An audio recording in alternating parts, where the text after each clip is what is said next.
Okay, I'm recording.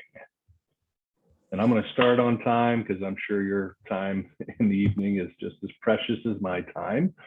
So I think what we'll do is let me give a little intro. I'll talk just a little bit about myself, my background, something you can also access in the announcements. And then because it looks like we're going to probably have a small group, we'll kind of go around the room and do some intros and get a feel for who's here and where you're from. So I will kick off. I'm Scott Hunt, Dr. Scott Hunt. I'm the professor for this course. I've been with ACE for, this is going into my 4th year.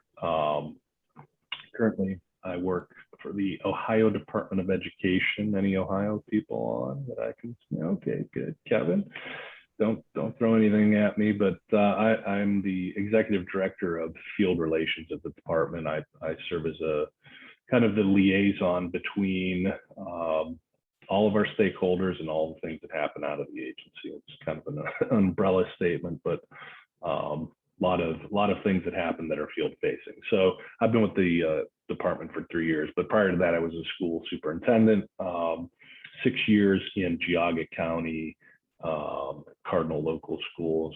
Kevin, you may have heard of that. Anyone else from Ohio that's on may also know where Geauga County is. I spent 15 years in the district where I live in Perry, which is in Lake County. Perry has a nuclear power facility, power plant, and it's a great little district. I was there 15 years. Last year, I was there as the director of college and career readiness. I was a middle school principal for 5 years, high school assistant for 5, and a high school counselor for 4. And then I did about 8 years of teaching, K through 12. I was in Cleveland Metropolitan for a year, a small district outside of Cleveland, Beechwood, and started my career in Naples, Florida. Never snowed in Naples, but ran from, I think, 1 hurricane.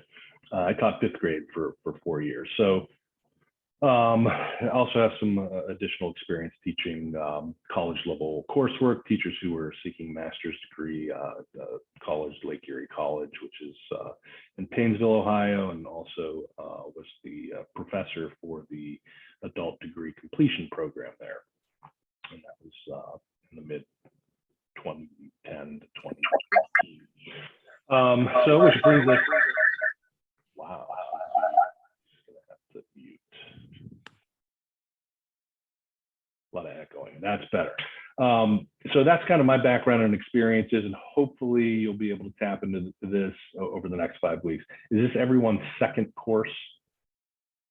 Everyone, okay. So what I want to do this evening is spend a little time and just talk through expectations and what I hope to see in terms of what it is you'll submit in terms of your analysis and application papers, and I'm a bit of a stickler for APA formatting, so I want to talk to you about that so that you are clear on what the expectation is. But before I do that, why don't we just go around the room, and I'll just call you out because I don't know if you see the same order of people that I see, and just share your name and where you're located, your school, and what it is that you do, and maybe why you're aspiring through this program to hopefully find yourself in a leadership role, a principalship, or something along those lines. So I'm going to mute myself, and Kevin, why don't you?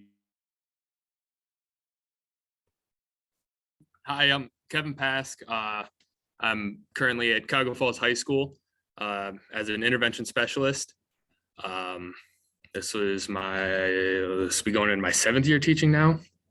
And yeah, I am interested in pursuing, some type of leadership role in the school. Just kind of seemed to be the fit. I love the classroom and I love working with the kids, but I definitely, feel like I at least have some bigger ideas and plans and enjoy that kind of leadership role. So.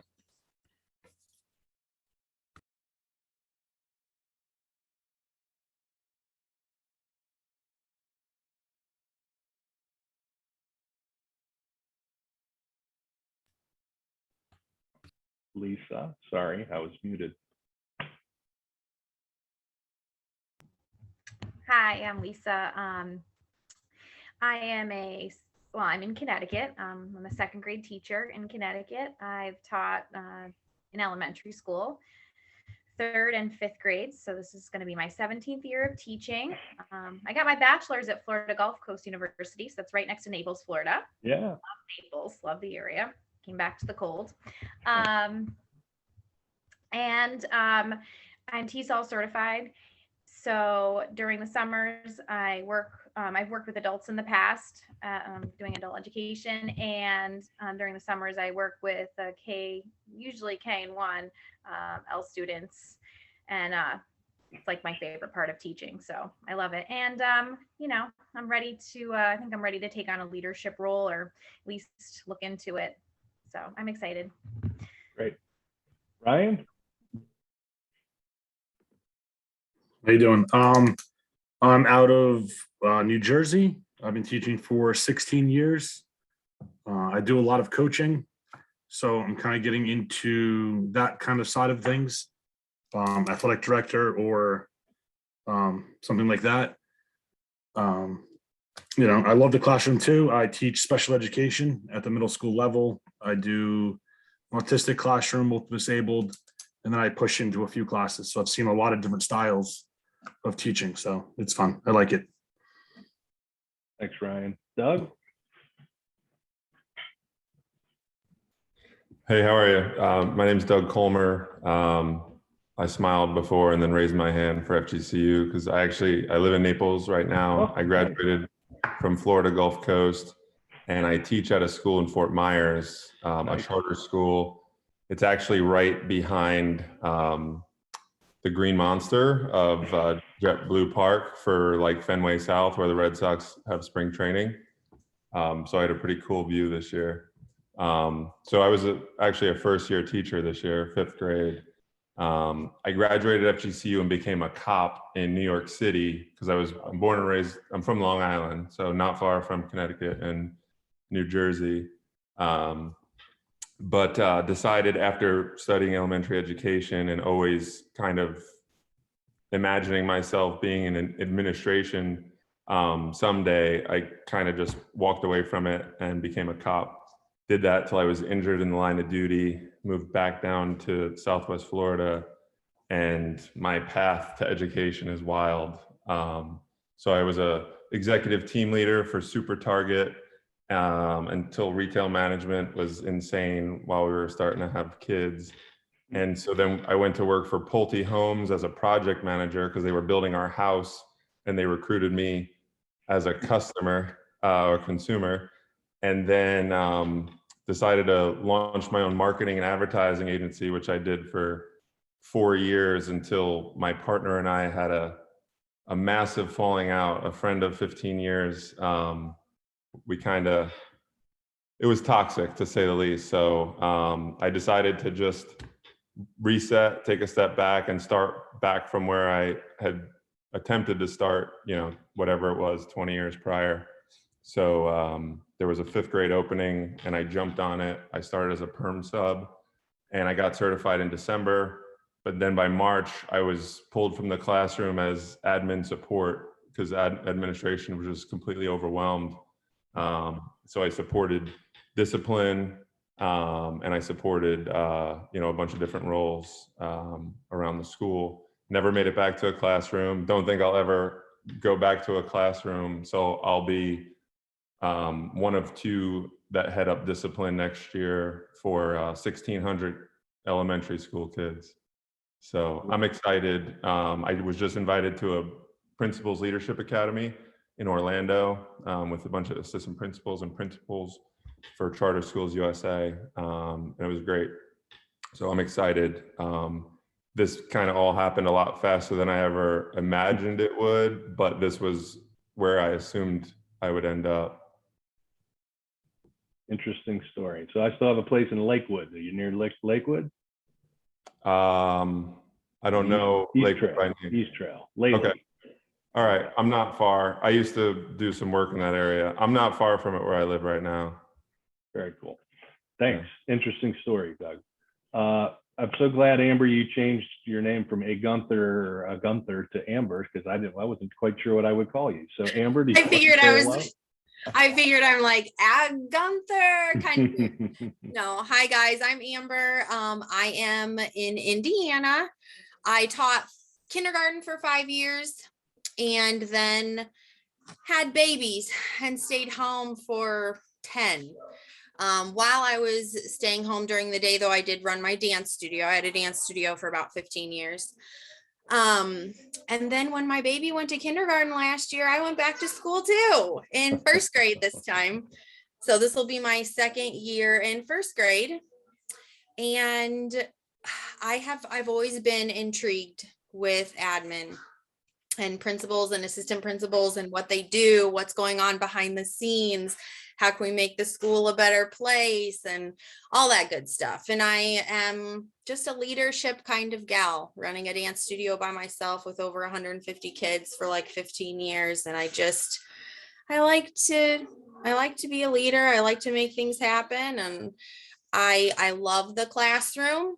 I love every minute of it. I love the kids, and I hope to someday get in a leadership role where I can be present in the classroom more than a lot of admin are. I know that their jobs are super hard and super difficult, but I do hope to be as involved still with the kids as I possibly can. There are a lot of dean of student roles here in Indiana because the behavior issues are getting worse and worse as the years go by and just out of control. So yeah, and I turned 40 today. Happy birthday. So thank you. So I'm like, you know what, if I don't go back to school now again, I feel like I'm never going to do it. So here we are. Good for you. It's never Thank too you late. for having me. Never too late. Never. Teal? Yeah. Yeah. Jill? Hello. My name is Teal Palmer. I actually live in Youngstown, Ohio. So I went to YSU. My parents live in Naples though.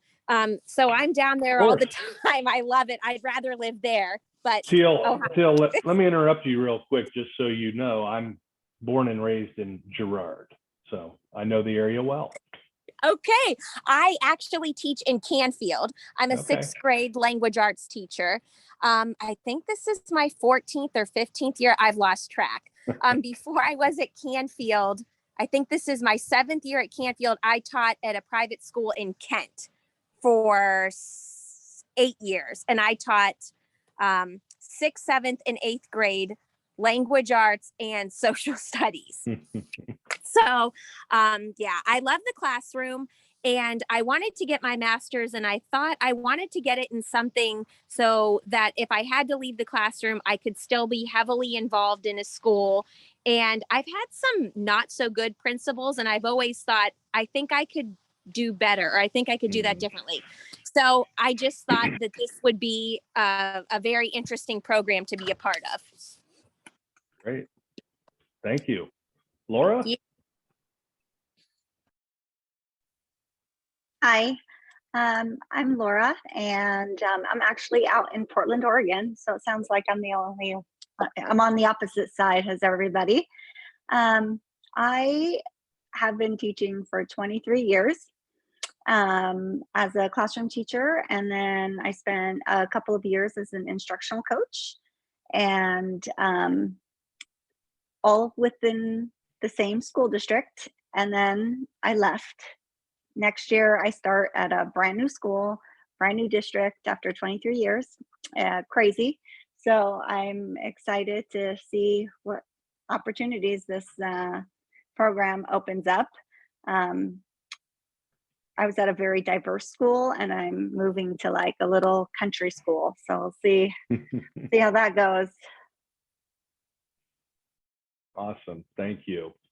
I know this is equity-centered leadership is the name of the course, but I want to say a few things about leadership just in general. So, you can, regardless of whether you're in Oregon or Ohio, the field is hurting. We need good people to step into leadership roles.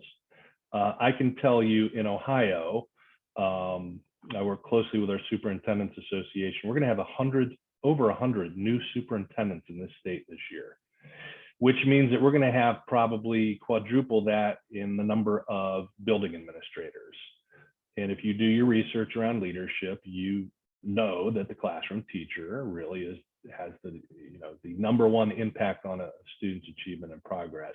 But close behind is the building leader, the principal.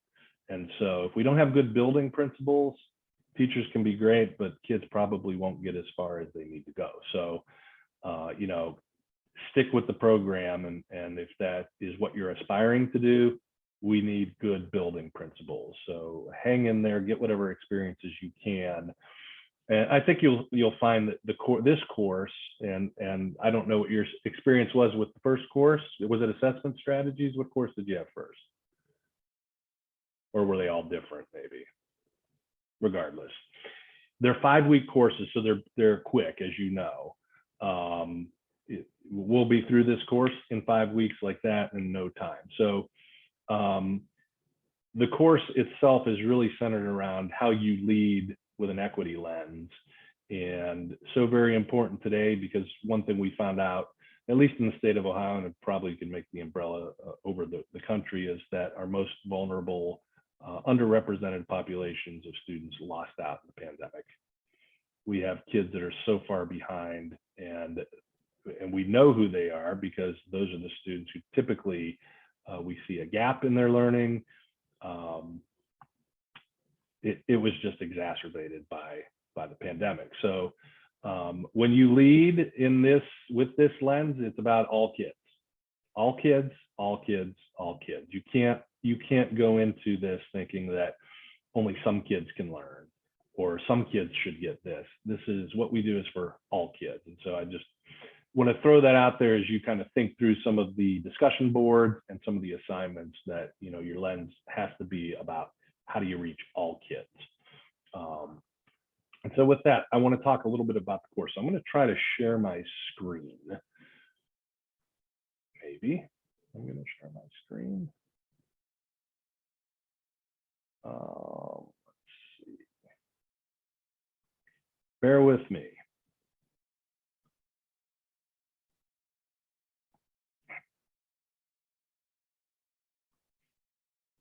Let's see. Can you see?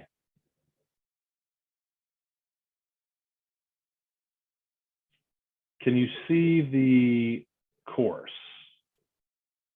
And the announcements, and I'm not sure exactly what your view looks like, but this is my view. So I want to walk through a couple of things that'll be important. So first and foremost, I would point you to the announcements, which I will have each week, that will typically outline what the assignments are for this week.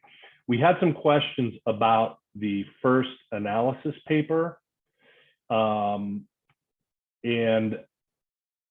you can see it's not posted yet, but you'll have something that probably looks like this. It says modified assignment. That first analysis paper requires you to interview staff and students and administrators. And we've already heard from some folks, like, I don't have access to anybody over the summer. And so we're likely going to modify this somewhat so that that isn't quite the focus of what you have to do. So you'll see this announcement updated tomorrow, but the other announcement should have posted already. So the first thing that you should do in the discussions, if you've not done so already, is some of you have, go to the Getting to Know You discussion board. I've posted, and I'm asking that everyone in the course posts kind of their thoughts about the prompts, and this is an opportunity for you to kind of give a little bit of background on yourself. So discussion boards are important, but do the first one, Getting to Know You, first, and I think in the announcement I say by Thursday. One thing that I find very helpful, and you might find it helpful, especially if you live in Oregon, because the times here probably look different.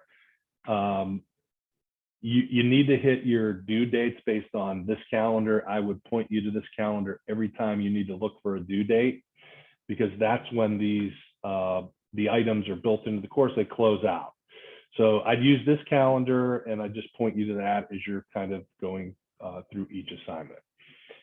Announcements, discussions, assignments, and I'm going to go back to the announcements. Very important are the first several. This is the welcome video to YouTube. It's real quick and just kind of gives an overview of the course. And I kind of do what I'm doing right now, walk through the menu items for you. If you haven't watched it, it's very short. I don't know if I'm that entertaining, but at least you'll get a view of what you got to do. This next one is very important. And I want to point you to this. There's some assignments in here, especially in the discussions, where it says there's no APA requirement for citations, which means it's kind of free flow discussion, and you should respond as if it's a discussion. You have to set it up, intentionally to have citations. However, when you do the papers, this is where I kind of start. I'm kind of a stickler about the formatting, and I'll help you as much as I can with it. But there's a lot of material here that you can kind of self-teach and go through this. I've got a template here that I'm going to show you again here in a second. That click on that. There are expectations here. This is a video, and which walks through the template for assignments, and then the OWL site, which is very useful. There are some things here that I'd point you to that you should make sure that you follow when you submit your papers, and that is you have to have a title page, and I'm going to ask that you format that the way that I have it formatted. Might have looked different in your previous course, but I want you to look at what I have as far as the expectations. You have to have in your papers an introduction paragraph, and you have to have page numbers, as well as 3 to 5 scholarly references. You don't need 10 references in your paper. Some of you may do that, that's okay, but you don't need to have that. 3 to 5 is sufficient. You have to have a conclusion section and a reference page. So I want to show you, tell me, can you see that? Or does it still show the course? It doesn't show the APA assignment? Okay. I so still let me, see the course. all right, let me see if I can stop sharing. Maybe. Let me share again. I apologize. Okay. Do you see a template paper? Okay, sorry for the scrolling. Okay, so when you submit your papers, I want it to look exactly like this paper. So again, I'm not sure. This always seems to be to crop up with some students in each course, and I've done a ton of these courses already. So there's a page number in the right-hand corner, and your title page should look like this. Title of the paper is in bold. You don't need a subtitle, but you can have one if you choose. But if you do, it's also in bold and directly under the title. And then these elements have to be here: your name, American College of Education, use the course number, my name, and the assignment due date in this format. Notice all elements should be included and they should be centered. So that's the title page. Not sure if it was different in your previous course, but this is the way I'd like to see this. When I say introduction paragraph, this is what I'm talking about. You should never lead in with a chart, a table, or a graph. Always intro your paper, and you have to have a title, and that title is always the title you put here. It's the same. Don't put introduction here, put the title that you have on the title page. And again, I'm telling you this now, but it's also in the video, and I'll post this so that if you need a double dose of APA format and expectations, it's here.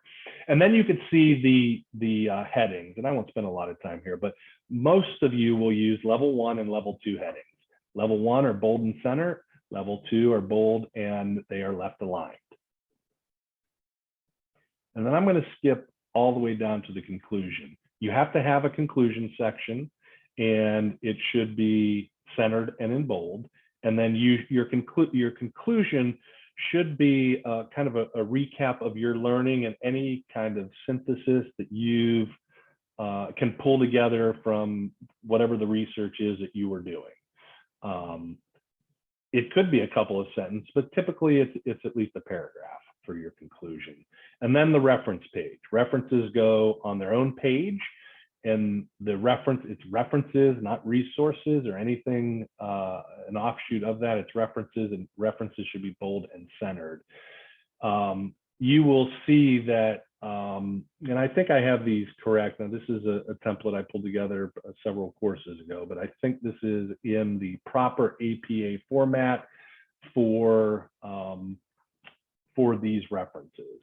You'll notice that this has a left indent at the second line, and any other line after the second line. It should look just like this. Never use first names, always first initial. And you can refer to this template when you are pulling your papers together. And of course, I'm happy to answer any questions. Shoot me an email through the inbox.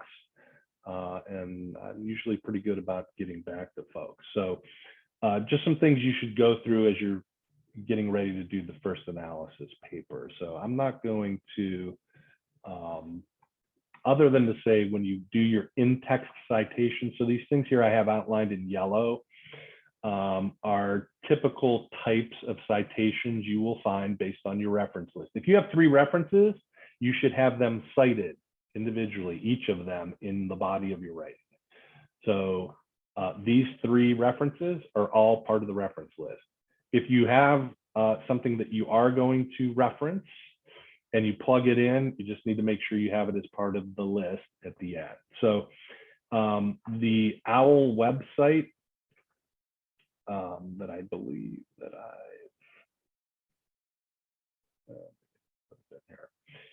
but it is in the announcement. The Purdue website is a very good tool, and I also have another document that I plugged into the announcement for APA formatting. Sometimes it's a little tricky, and again, I'm happy to help you through that, but I would say keep it as simple as possible in terms of how you set up your papers, and you should have really no issues. All right. Oh, creating safe and supporting. Okay. Sorry, I was reading the chat. So I think the APA piece is important, and one thing that I'll do, and again, I'm going to reshare my screen so that you can see what I'm talking about. Maybe.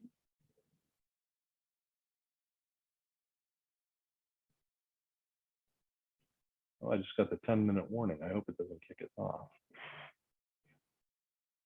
Okay, can you see the announcement again? Yes, okay, good. So a lot of material in here to help you with APA formatting, and down at the bottom, I've attached the basics manual. So I'd point you to that. I'd also point you to this site. The other thing that is important, and I want to talk to you just a little bit about how I grade. Again, it's in the announcement under grading and feedback. But what you will see, and I'm not even sure that I can get to, no, I can't get to it yet until we get some submissions. But there are 3 things that I do when I grade. There's a rubric, which you're probably familiar with from the last course you took. I will always plug in the points on the rubric. If necessary, I will make comments in the rubric to the section that it pertains to. And at the bottom, at least in my view, there is a general comment. I always make general comments about what you've written. And then in the paper itself, I will highlight and provide some feedback there. And typically when I'm doing it in the paper, it's not so much about the content, but it is about the format. So I'll give you some formatting and APA feedback directly in the paper. I will make commentary in the rubric, and I'll give you some general comments about the work itself in the general comments box. So typically on every assignment, analysis or application, you will see those 3 pieces. And if you've done it very well, then you're probably likely to just see some general comments about what you've written because you've met the formatting and you've met the rubric. So it is possible to get, 100 points on the rubric or whatever the rubric number is in this course. So I think I'm going to stop sharing and I'm going to stop talking and see if you have questions, clarifications, or anything that you're thinking of at this point that you want me to talk about that I didn't talk about, that you might need help with.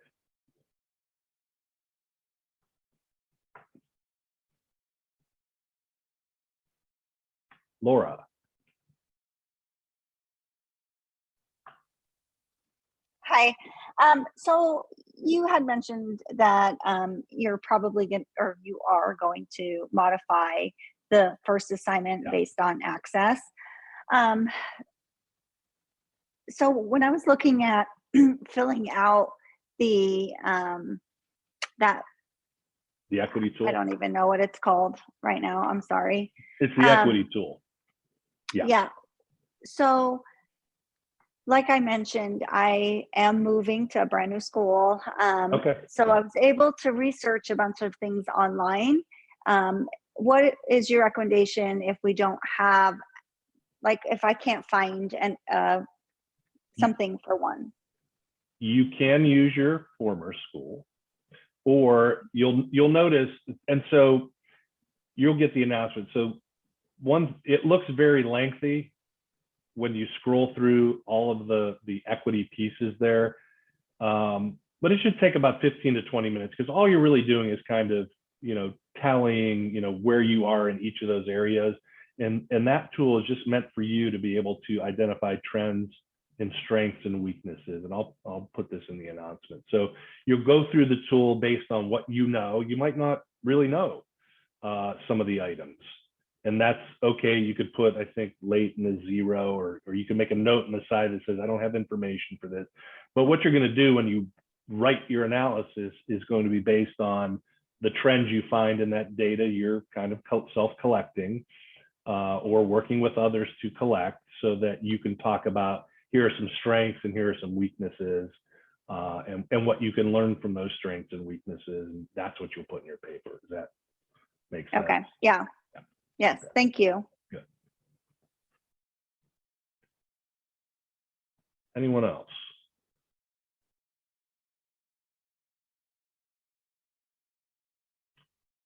Well, I'm not going to keep us any longer than we need to be here. I know you're all busy as well. In the instructor studio, I do kind of point out, use the Canvas inbox in Canvas to get to me. I get alerted on those, and so it's easier for me to get an alert, and I can at least look and respond as quickly as I can. You can certainly shoot me an email. I put my phone in there if necessary. If you really need to, you can text or call. But I usually get back as soon as I possibly can. I don't keep you waiting. I will try not to keep you waiting. But if you do it in Canvas, I get it quicker. You're probably going to have some questions as we go along. Again, I would encourage you to reach out and ask the questions. And lean into your classmates as well. They have many experiences that you can tap into for this course. And I'm happy to help you through this. So I'm gonna stop recording. Maybe I can see the stop recording button.